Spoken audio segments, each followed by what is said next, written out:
Hello, hello, and welcome to the Femme Fate Podcast. Cue the theme music.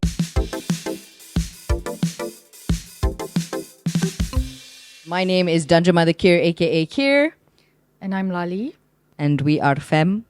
and Fate. Which one of us is Femme and which one of us is Fate today? I'll let you guys decide lah.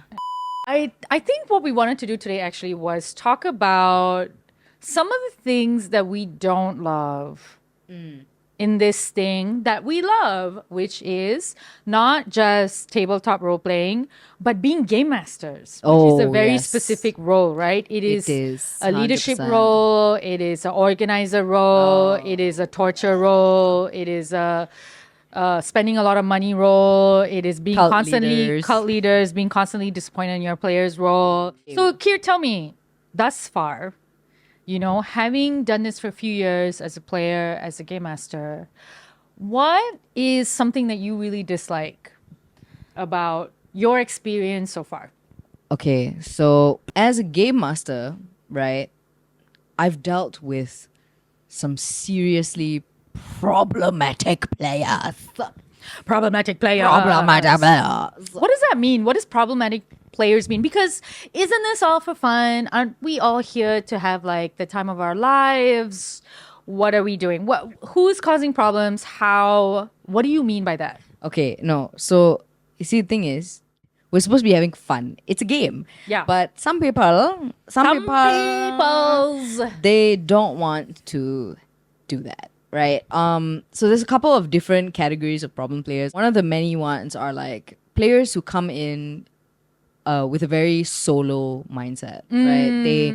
They're not ready or they're not open enough, whether or not it's that they don't know or that they are just feeling like they want to experience something else and they're not sure what to expect when they come into TTRPGs. So Baldur's Gate, right? Baldur's Gate 3 Ooh, yeah. is a Big fan. I love the game, okay? Yep. Love it. I will not tell you guys who my love interest is, okay? Asterion. No. Gale. He's like my bestie. Will. I like The great thing about the game is that it's brought a lot of people into the TTRPG space, It's into introduced the them. Dungeons and Dragons space, Yep. right? They're like, I love this game so much. They go to the source material. They're like, oh, D&D. I want to learn. I want to play This D&D. is perfect for me. I played the video game version. It's so, great. Yeah, so I want to gain an experience by doing it. Problem. They have this very, like, they have their own systems that work. And the thing that makes it different with a tabletop role-playing game is that personal connection, right? Yes. This, like, I'm here sitting in front of another human being having a real person having this very real moment in a fantasy or a make-believe world. The way I love to describe what TTRPGs are is that we are a group of people telling stories together. Ooh, I love that. Right?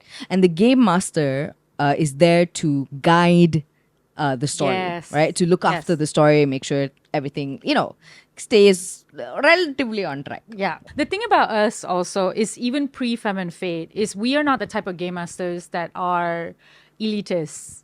We love having new players. Love In it, love fact, it. in our live show, right, which was like our big marquee event a few months ago, Yeah. we had people who had never played a TTRPG before. Ever. It's not this. I want to be really clear.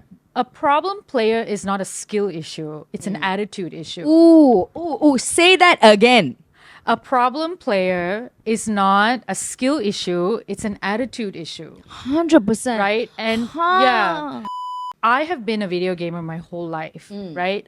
But the thing about TTRPGs is it's about a party or group dynamic, right? It's about the team working together. And yes, the team can have conflicts in game, Right. but generally you're sort of working together to reach some kind of goal. Yeah. So if you are a very individualistic type of person, listen, you can play an individualistic type of character. And if you haven't played Baldur's Gate 3, I'm not going to spoil it for you, but like a character like Asterion, for example, right? Like he has a personality type that's very about him and Yeah. it's part of his appeal. But as a player, player, in the actions that you take, you really are actually working together with your team. 100%. Even if you're doing things where you disagree with each other, there is a sense of consideration among players. I mean, that's fair to say, right? Like, Yeah. because I play games and I'm interested in games where there's a sense of personal politics that plays a big role, like Vampire the Masquerade, where you generally play pretty bad people. So you may not be a fan of everybody that's in your coterie, which is the term in the game for your party or your gang or your group. But there's a understanding we're all here to play a game together and have a good time. And guys, surprise, surprise, that includes the game master. So what has happened to you as a game master? Okay, I mean, one of the big issues that I had is that, players making choices without taking into consideration the other people on the table. Yeah. And what that impacts their experience and their enjoyability of the game. And I think it's kind of selfish. And before you go into a TTRPG, either come in with an open mind and be mindful. Be mindful. demure. Be Okay, do that, or sit and watch.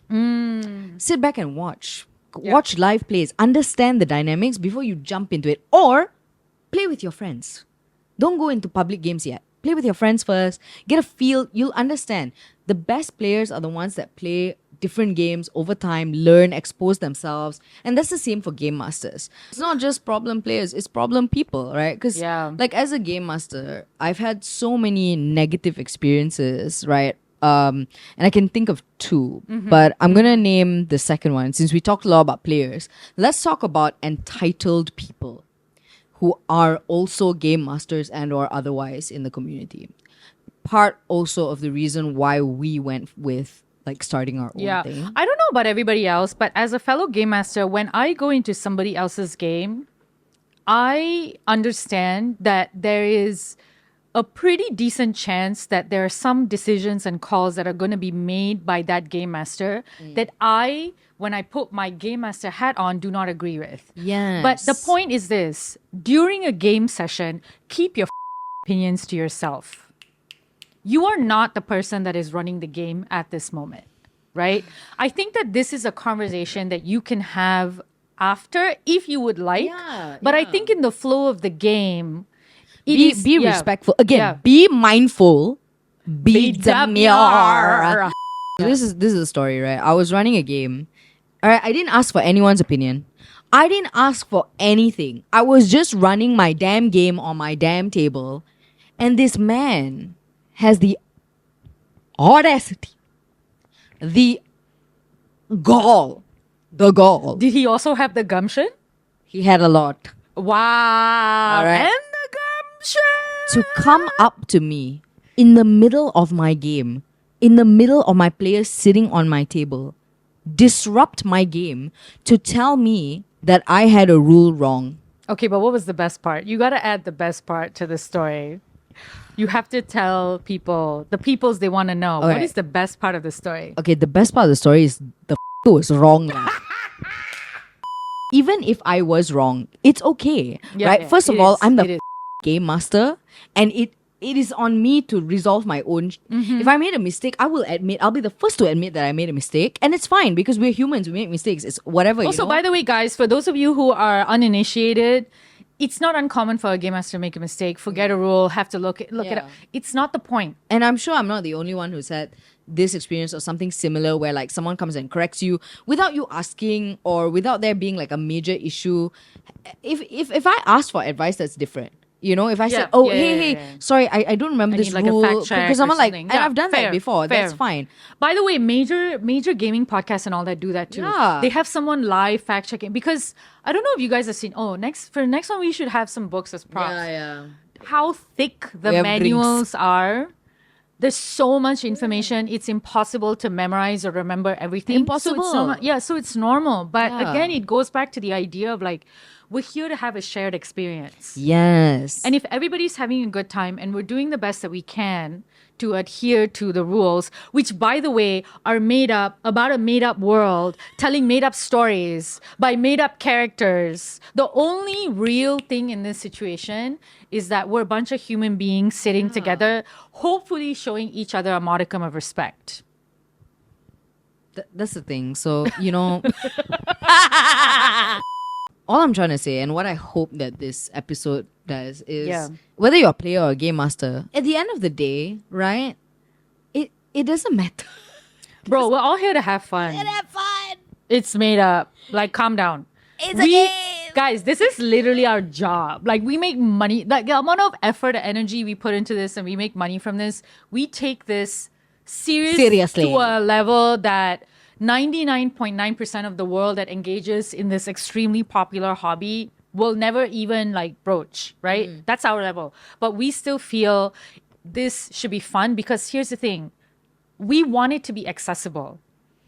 You as a player at my table, as long as you are respectful, you can never make a mistake. I do not expect you to remember the rules. Even if you're a fledgling game master and I come to your game and you make a mistake, to me, that's completely fine. Yeah. It's just part of the process. Like, it is part of us learning. It is all this stuff is completely improvised. When you think 100%. about it, right, it's so insane because you and I come from performance backgrounds where Yes. everything is rehearsed. Yes. We spend hours and hours and hours and people still make mistakes, Yes. right? Literally. No, it's true. And people true, still make mistakes. And this is something that's completely improvised. It's an art form and art is inherently Bro, imperfect. we're literally improvising this podcast right We're now. literally improvising this podcast. I just wanna we're gonna wrap this up, We're but gonna wrap it I up. have a quote, okay? Uh-huh. Don't be just be betters. And with that, we're gonna cheers. Cheers, guys. See you at our next at the episode. next episode. And come to our games. Bye. Bye.